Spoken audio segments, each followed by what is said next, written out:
ውድ ቻናላችን ቤተሰቦች እንኳን ወደ ቻናላችን በደህና መጣችሁ። ዛሬ የጨዋታ ቀን ነው። ቀን 10 ሰዓት ተኩል ላይ ሊቨርፑል የፕሪሲዝን አራተኛ ጨዋታቸውን በአንፊልድ ከሞናኮ ጋር የሚያደርጉ ይሆናል። የዚህንም ጨዋታ ማች ፕሪቪው ይዤላችሁ መጥቻለሁ። እስከ መጨረሻው ደቂቃ ድረስ አብራችሁ ቆይታችሁ እንድትከታተሉት፣ በጨዋታው ዙሪያም ያላችሁን ሀሳብ አስተያየት ኮሜንት ሴክሽን ላይ በመጻፍ እንድታሳውቁኝ፣ ሰብስክራይብ፣ ላይክ፣ ሼር እያደረጋችሁ የቻናሉ ቤተሰብ እንድትሆኑ ዲስክሪፕሽን ላይና ኮሜንት ሴክሽን ላይ በሚገኙ ሊንኮችም የቴሌግራም እና የኢንስታግራም አካውንታችንን ፎሎ እንድታደርጉ በአክብሮት እጠይቃለሁ። አሁን በቀጥታ ወደ ጨዋታው የምንገባ ይሆናል። አብራችሁን ቆዩ። ዛሬ ቀን 10 ሰዓት ተኩል ላይ ሊቨርፑል በአንፊልድ ከሞናኮ ጋር የፕሪሲዝን አራተኛ ጨዋታቸውን የሚያደርግ ይሆናል። እንደሚታወቀው ሊቨርፑሎች በአሜሪካ በነበራቸው የፕሪሲዝን ቆይታ 3 ጨዋታዎችን ማድረግ ችለው ነበረ። በመጀመሪያው ጨዋታ ሰንደርላንድን 4-2 በሆነ ውጤት ማሸነፍ ችሏል። እንደዚሁም በሁለተኛው ጨዋታ ሬክሰንን 1-0 በሆነ ጠባብ ውጤት ሲያሸንፉ፣ በመጨረሻውና በሶስተኛው ጨዋታ ግን በሊድስ ዩናይትድ 4-2 በሆነ ውጤት ሊሸነፉ ይችላል። በእነዚህም 3 ጨዋታዎች የአሜሪካ ቆይታቸውን አጠናቀው ባለፈው ሰኞ ወደ ሊቨርፑል መመለሳቸው አይዘነጋም። ዛሬ 10 ሰዓት ተኩል ላይ ደግሞ በአንፊልድ ከሞናኮ ጋር የሚገናኙ ይሆናል። ሞናኮች ከዚህ ቀደም 4 የፕሪሲዝን ጨዋታዎችን ማድረግ ችሏል። ስለዚህ ዛሬ 5ኛው የፕሪሲዝን ጨዋታቸውን የሚያደርጉ ይሆናል። ሊቨርፑሎች እንግዲህ በአሜሪካ በነበራቸው ቆይታ በጣም ብዙ ነገሮችን ተምሯል። ብዙ ነገሮችንም ማሻሻል ችሏል። በተለይ ከሊድስ ጋር በተደረገው ጨዋታ ላይ በጣም ብዙ ክፍተቶች እንደነበሩ ሁላችንም መመልከት ችለናል። በተለይ የሁለተኛው አጋማሽ ላይ አሁንም ሊቨርፑሎች ማሻሻል ያሉባቸው ክፍተቶች እንዳሉ በደንብ መመልከት ችለናል። ከነዚህ መካከል ደግሞ አንደኛው የቆመ ኳስ አጠቃቀማቸው ነው። እንደሚታወቀው በሊድስ ጨዋታ ላይ 2 ግቦች የተቆጠሩት በረዥም የእጅ ውርወራ አማካኝነት ነውና በዚህ ጨዋታ ላይ እነዚህን ነገሮች አሻሽለው ይመጣሉ ተብሎ ይጠበቃል። ሳምንቱን ሙሉም እነዚህ ላይ ሲሰሩ እንደነበረ በእርግጠኝነት መናገር ይቻላል። በተለይ አንዳንድ ቪዲዮችን ከተመለከታችሁ የቆመ ኳስ አጠቃቀም ላይ ፍሎሪን ቪርትዝ የተለያዩ ኳሶችን ክሮስ ሲያደርግ ከኮርና ላይ ስንመለከት ነበርና እነዚህ ነገሮች ላይ ትኩረት አድርገው ሲሰሩ እንደነበረ በደንብ የሚያሳይ ነገር ነው። በዚህ ጨዋታ ላይ እንግዲህ በዚህ ፕሪሲዝን እስካሁን ድረስ ያልተጫወቱ የተለያዩ ተጫዋቾች የመጀመሪያ የመጫወቻ እድል ያገኛሉ ተብሎ ይጠበቃል። በተለይ በዓለም ዋንጫ ላይ ሲሳተፉ የነበሩት እነ ቨርጅል ቫንዳይክ፣ ኮዲ ጋክፖ፣ አሊሰን ቤከር፣ ቪክተር ሙኒየዝ በዚህ ጨዋታ ላይ የመጀመሪያ የመጫወቻ እድል ያገኛሉ ተብሎ ይጠበቃል። እንደዚሁም ምናልባትም ጀረሚ ዣኪም በዚህ ጨዋታ ላይ የመጀመሪያ ጨዋታውን ሊያደርግ የሚችልበት እድል አለ። እንደሚታወቀው ወደ ሊቨርፑል ከተዘዋወረ በኋላ የመጀመሪያ ጨዋታውን በአሜሪካ ያደርጋል ተብሎ ተጠብቆ ነበረ። ነገር ግን በተለያዩ ምክንያቶች በእነዚህ ጨዋታዎች ላይ ሳይሳለፍ ቀርቷል። በዋነኝነት እንግዲህ ከረዥም ጊዜ ጉዳት በኋላ ወደ ሜዳ መመለሱን ተከትሎ ወደ ጨዋታ በቀስታ እንዲገባ ወይም ደግሞ ማኔጅ እያደረጉት እንደሆነ ነበረ ሲነገር የነበረው እና ምናልባትም ለዚህ ጨዋታ የሚደርስ ከሆነ ትንሽም ቢሆን የመጫወቻ እድል ያገኛል ተብሎ ይጠበቃል። በአጠቃላይ በሊቨርፑል በኩል ለዚህ ጨዋታ ዝግጁ የሆኑትን ተጫዋቾች ስንመለከት ግብ ጠባቂ ላይ አሊሰን ቤከር፣ ማማርዳሽቪሊ፣ ውድማን እንደዚሁም ደግሞ ዴቪድሰን፣ በተከላካይ ስፍራ ላይ ቨርጅል ቫንዳይክ፣ ኑዶኬ፣ ሉክ ቻምበርስ፣ ኒዲያ፣ ጀረሚ ዣኬ፣ ሚሎስ ኬርኬስ፣ ኮስታስ ሴሚካስ፣ ጀረሚ ፍሪምፖንግ እንደዚሁም ደግሞ ራምሴ፣ መሀል ሜዳ ላይ ወይም አማካኝ ስፍራው ላይ ዶሚኒክ ሶብዝ ላይ ራያን ግራቨንበርግ፣ ፍሎሪን ቪርትዝ፣ ከርተስ ጆንስ፣ ሃርቪ ኤሌት፣ ትሬ ናዮኒ፣ ጄምስ ማኮኔል፣ ዋታሮ ኤንዶ እንደዚሁም ስቴቨን ባጀቲች፣ የአጥቂው ስፍራ ላይ ደግሞ አሌክሳንደር ኢዛቅ፣ ቪክተር ሙኒየዝ፣ ኮዲ ጋክፖ፣ ሪዮ እንጉማ፣ ፌዴሪኮ ኬዛ፣ ኬረን ሞሪሰን እንደዚሁም ደግሞ ሊዩስ ኩማስ ናቸው እና ምናልባትም እነዚህ ተጫዋቾች በዛሬው ጨዋታ ላይ ሲጫወቱ ልንመለከት እንችላለን። በእርግጥ ከነዚህ መካከል አንዳንድ ተጫዋቾች የመጫወት እድላቸው በጣም ጠባብ ነው። አሁን ለምሳሌ ዋታሮ ኤንዶ እና ስቴቨን ባጀቲች ወደ ልምምድ ተመልሷል። ሳምንቱ ሙሉ ልምምድ ሲሰሩ መመልከት ችለናል። ነገር ግን ደግሞ ለዚህ ጨዋታ ዝግጁ ናቸው ወይ? በጣም ትልቅ ጥያቄ ነው። በተለይ ደግሞ ስቴቨን ባጀቲች ረዘም ላለ ጊዜ በጉዳት ምክንያት ከሜዳ ርቋል። እስካሁንም ድረስ እንግዲህ ምንም አይነት ጨዋታ ማድረግ አልቻለም እና በዚህ ምክንያት ምናልባትም በዚህ ጨዋታ ላይ ላይሰለፍ ይችላል። በተመሳሳይ መልኩ ዋታሮ ኤንዶም ለሊቨርፑል ከተጫወተ ረዥም ጊዜ ሆኖታል። ምናልባትም 2 ወር 3 ወር ሊሆነው ይችላልና ረዘም ላለ ጊዜ ከሜዳ መራቁን ተከትሎ በዚህ ጨዋታ ላይ የመሰለፍ እድሉ በጣም ጠባብ ነው። እንደዚሁም ጀረሚ ዣኪም እስካሁን ድረስ ምንም አይነት ጨዋታ ለሊቨርፑል ማድረግ አልቻለም። ለመጨረሻ ጊዜ የኮምፒቲቲቭ ወይም ደግሞ የነጥብ ጨዋታ ማድረግ የቻለውም ከ5 ወር ምናምን በፊት ነው የነበረውና በዚህ ምክንያትም ምናልባት በዚህ ጨዋታ ላይ ላይሰለፍ ይችላል። ጀረሚ ፍሪምፖንግ ከሊድስ ጋር በተደረገው ጨዋታ ላይ ተቀይሮ ወጥቷል እና በዛ ሰዓትም ትንሽ የጡንቻ ጉዳት እንዳጋጠመው ሲነገር ነበረ። በእርግጥ ያ ጉዳት የከፋ አይደለም። ነገር ግን ምናልባት በዚህ ጨዋታ ላይ አብዛኞቹን ደቂቃ ላይጫወት የሚችልበት እድል ግን እንዳለ ነው እየተነገረ የሚገኘው። እንደዚሁም አሊሰን ቤከርም ወደ አክሳይ ልምምድ ማዕከል የተመለሰው ሰኞ ነው።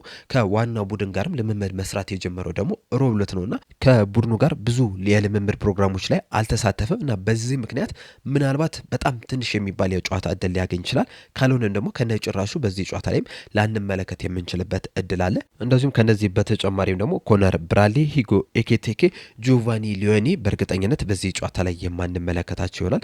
በእርግጥ ጆቫኒ ሊዮኒ በቅርቡ ወደ ሜዳ ይመለሳል ተብሎ ይጠበቃል። ከሱ በመቀጠል ደግሞ ኮነር ብራድሊ በተለይ ሲዝኑ እንደተጀመረ አካባቢ በሚኖሩ ሳምንታት ውስጥ ወደ ሜዳ ይመለሳል ተብሎ ይጠበቃል። ሂጎ ኤኪቲኬ ግን እስከ ዲሴምበር ወር ድረስ አካባቢ በጉዳት ምክንያት ከሜዳ የሚርቅ ይሆናል እና እነዚህ ሶስት ተጫዋቾች በዚህ ጨዋታ ላይ የማንመለከት ይሆናል። ከነዚህ ውጪ ግን ሁሉም ተጫዋቾች ሙሉ ጤንነት ላይ ይገኛሉ። እናም በዛሬው ጨዋታ ላይም ሲጫወቱ የምንመለከት ይሆናል። የዛሬው ጨዋታ እንግዲህ ለአንዶኒ ኢራኦላና ለኮቺንግ ስታፍ አባላቶቹ በጣም ልዩ ጨዋታ ነው። ምክንያቱም በሊቨርፑል አሰልጣኝነታቸው በአንፊልድ የሚያደርጉት የመጀመሪያ ጨዋታ ነው። እናም ለአሰልጣኝ ስታፍ አባላቶቹ ልዩ ትርጉም የሚሰጠው ነው። ከነሱ በተጨማሪም ምናልባትም ጀረሚ ዣኬና ቪክተር ሙኒዮዝም የሚጫወቱ ከሆነ በአንፊልድ የሚያደርጉት የመጀመሪያ ጨዋታ ሆኖ ይመዘገብላቸዋል። በተጨማሪም ደጋፊው በአንዶኒ ኢራኦላ ስር ሊቨርፑልን በአንፊልድ የሚመለከትበት የመጀመሪያ ጨዋታ ነው እና በአጠቃላይ ለሁሉም ወገኖች ለተጫዋቾቹም፣ ለአሰልጣኙም፣ ለደጋፊዎቹም ልዩ ቦታ ያለው ጨዋታ ነው። በጣም ተጠባቂም ጨዋታም ጭምር ነው። ሊቨርፑሎች እንግዲህ በዚህ ሰዓት ላይ ከሞላ ጎደል ሙሉ እስኳዱ ተሰባስቧል። አሁን ላይ የሚቀረው አሌክሲስ ማካሊስተር ብቻ ነው። እሱም በነገው ዕለት የሚመለስ ይሆናል። እናም በዚህ ጨዋታ ላይ እንግዲህ ምናልባትም አንዶኒ ኢራኦላ በኒውካስል ዩናይትድ ጨዋታ ላይ ሊጠቀሙት የሚችለውን እስኳድ ልንመለከት የምንችልበት ከፍተኛ እድል አለ። በተለይ በሊድስ ጨዋታ ላይ የምታስታውሱ ከሆነ ከሞላ ጎደል የመጀመሪያው አጋማሽ ላይ ዋናውን ቡድን ነበረ የተጠቀሙት። እናም በዚህ ጨዋታ ላይም የመጀመሪያው አጋማሽ ላይ ይህንን ዋናውን ቡድን ልንመለከት እንችላለን። በተለይ የ2026/27 የውድድር ዘመን ሊጀምር 2 ሳምንት ብቻ ነው የቀረው። የዛሬ 2 ሳምንት ሊቨርፑሎች ከኒውካስል ዩናይትድ ጋር የመጀመሪያ ጨዋታቸውን የሚያደርጉ ይሆናል። እናም በጣም ጥቂት ቀናቶች ብቻ ነው የቀሩት፣ ወደ 14 ቀናቶች ብቻ ነው የቀሩት። ስለዚህ አንዶኒ ኢራኦላም ቋሚ 11ቸውን መለየት መቻል አለባቸው።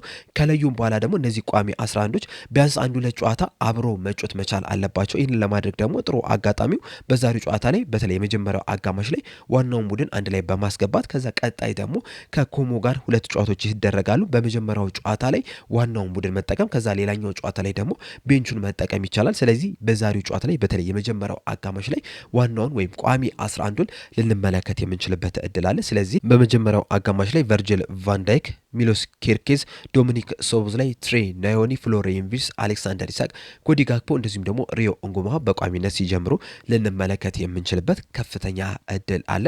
እነዚህም ተጫዋቾች ደግሞ ጥሩ እንቅስቃሴም ያሳዩናል ተብሎ ይጠበቃል። በእርግጥ ስኳዱ ላይ አሁንም ክፍተቶች አሉ፣ ጥያቄዎች አሉ። የመጀመሪያው በቀኝ ፉልባክ ቦታ ላይ ማን ይሰለፋል የሚለው ነው። በተለይ ደግሞ ጀረሚ ፍሪምፖንግ በዚህ ጨዋታ ላይ በቋሚነት ሊያስጀምር የሚችል አቋም ላይ የማይገኝ ከሆነ ወይም ጤንነት ላይ የማይገኝ ከሆነ በሱ ምትክ ማን በቋሚነት ይሰለፋል የሚለው ትልቅ ጥያቄ ነው። በእርግጥ ራምሴ አለ፣ ነገር ግን ራምሴ በቀጣይ ሲዝን በሊቨርፑል የመቆየት እድሉ በጣም ጠባብ ነው እና ሊቨርፑሎች በዚህ ሰዓት ደግሞ ለቀጣይ የውድድር ዘመን መዘጋጀት መቻል አለባቸው። ቋሚ 11ዱን ልንመለከት ይገባል። እናም በዚህ በቀኝ ፉልባክ ቦታ ላይ ማን ይጫወታል የሚለው አንደኛው ጥያቄ ነው። ሌላኛው ደግሞ መሀል ተከላካይ ስፍራ ላይ ቨርጅል ቫንዳይከን ማን ያጣምራል የሚለው ነው።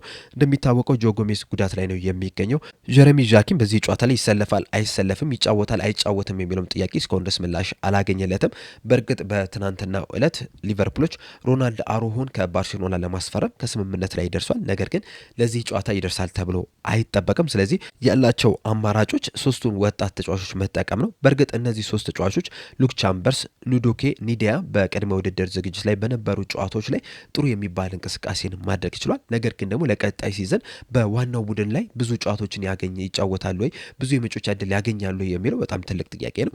በተለይ ደግሞ ኑዶኬ በጣም ምርጥ የሚባል እንቅስቃሴን ማድረግ ችሏል። ነገር ግን ገና ወጣት ነው። ሲቀጥልም ደግሞ የስራ ፈቃድ ባለማግኘቱ ምክንያት በቀጣይ ሲዝን በሊቨርፑል አይቆይም እና በእነዚህ ምክንያቶች በዚህ ጨዋታ ላይ መሰለፋቸው ያን ያህል ትርጉም አይሰጥም። ነገር ግን ከነዚህ 3ቱ መካከል አንዱ በቋሚነት ይሰለፋል ተብሎ ይጠበቃል። ምናልባት ግን ዋታሩ ኤንዶ ወይም ደግሞ ራያን ግራቨንበርግንም ሲያሰልፉ ልንመለከት የምንችልበት እድል ግን እንዳለ መዘንጋት የለበትም። በተለይ በተጠናቀቀ የውድድር ዘመን ሁለቱን ተጫዋቾች አርነ ስሎት በመሀል ተከላካይ ስፍራ ላይ ሲጠቀሙ መመልከት ችለናል።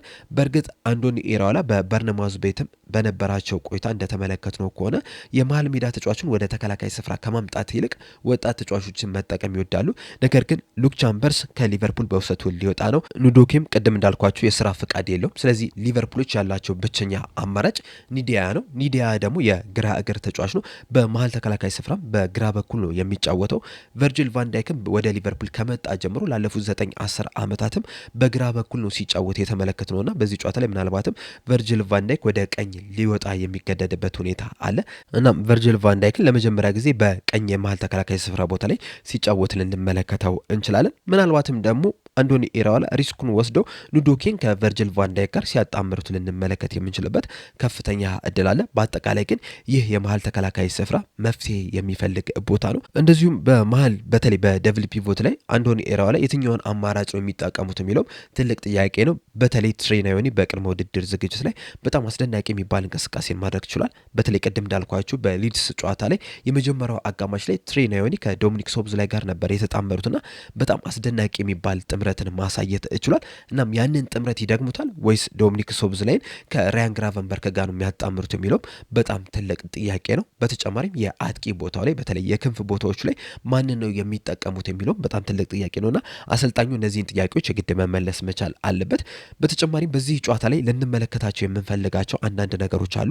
የመጀመሪያው ሃይ ኢንቴንሲቲ ነው። በእርግጥ አንዶኒ ኢራኦላ ከመጣ ጀምሮ ሃይ ኢንቴንሲቲ ጨዋታዎችን ነው እየተጫወቱ የሚገኙ። ከመጀመሪያው ከሰንደርላንድ ጨዋታ ጀምሮ ደግሞ በየጨዋታው እያሻሻሉ እየመጡ ነው የሚገኙት።